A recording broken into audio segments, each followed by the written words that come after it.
is my dream, to run my own lemonade stand. For me, for my story, the whole of human evolution culminated in my being here, in this place, with my own business. And now I'm here. And you're here. So what's your point? That I've reached the end? In a way, yes. This was your goal, to make it this far, to land on this rock. And now that you're here, you have to think of a new dream. You mean, like a goal? No, not like a goal. A dream. It's different. Goals give you something to do today, but dreams give you a reason for waking up.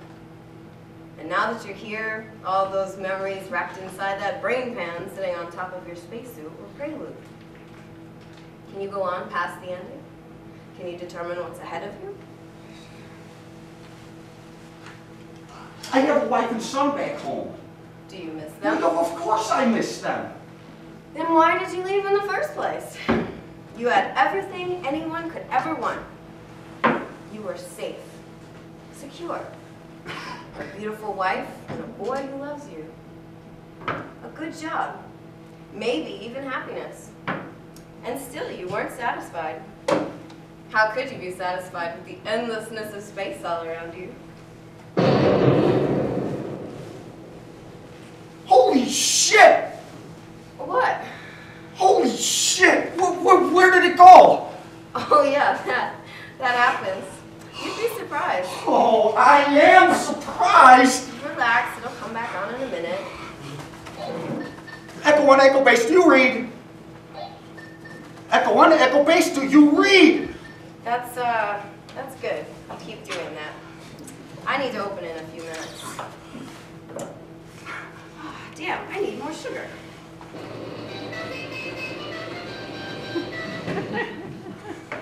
Howdy do. Hey, you. Perfect timing. That's hilarious. I brought you things. My hero. Who's the new guy? Just a drifter. Can this one see me? I doubt it.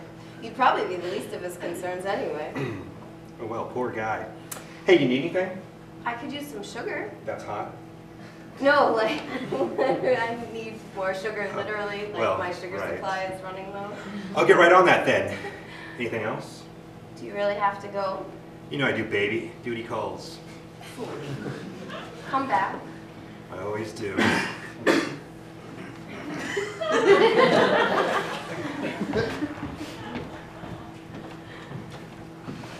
Any luck? Not a lick.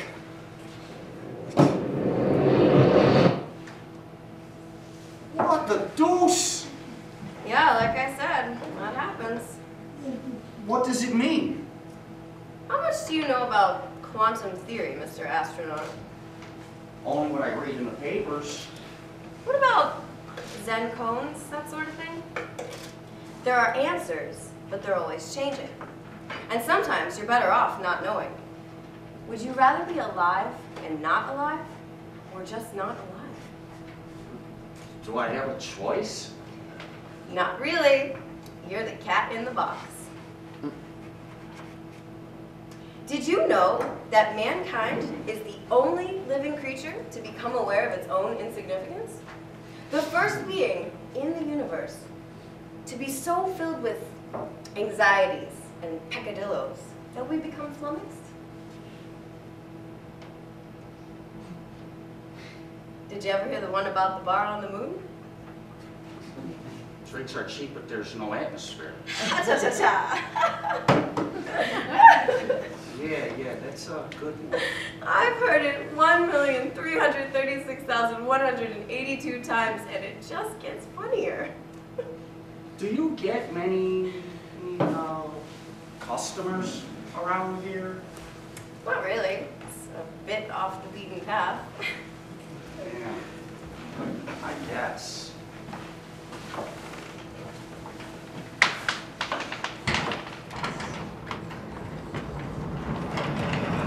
Hiya, Professor.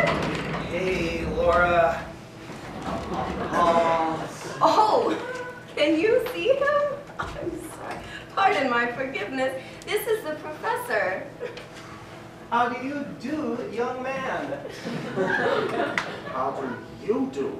Oh, I make a nice living. The professor is a pretty big deal around here, and certainly the person to talk to about this place. He knows more about it than I do, and I've been here since the beginning of time. Please, Laura, stop. You're embarrassing me. How can this place be on the moon? Oh, I'm afraid you're no longer on the moon, my dear boy. jeez, I could have told you that. Yeah? We set play?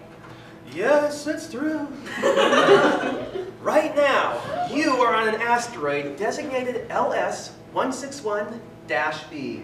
You walked through a nifty little wormhole back there, and right now, time and space have no meaning. But I can tell you with something as certainty that you're somewhere near the Crab Nebula, hurling through space in the general neighborhood of 25 kilometers a second or 56,000 miles an hour to the layman. Oh, that's ridiculous. How can I see the Earth?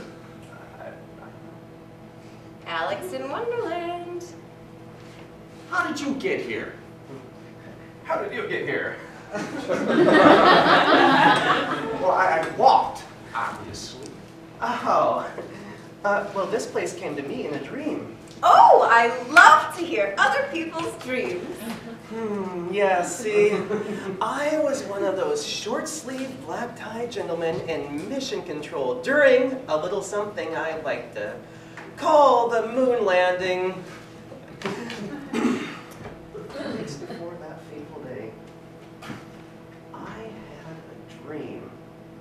A dream that was so real, far realer than any reality I'd experienced up to this point.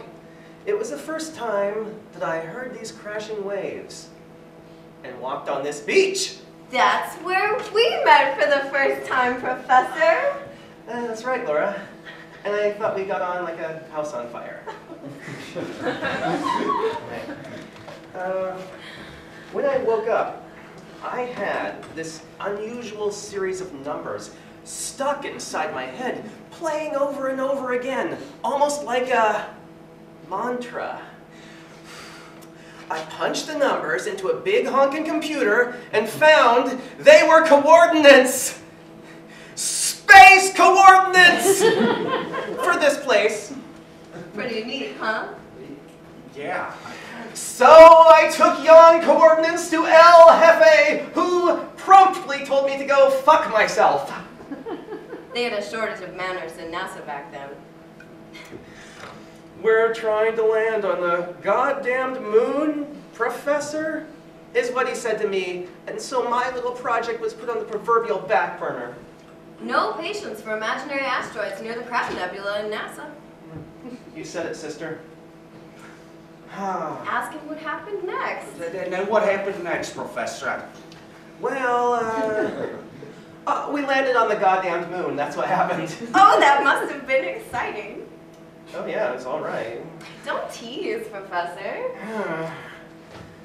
But seriously, folks, that night, after my shift, they gave me the next few days off. Landing on the moon was mostly someone else's. Getting them to the moon was my job.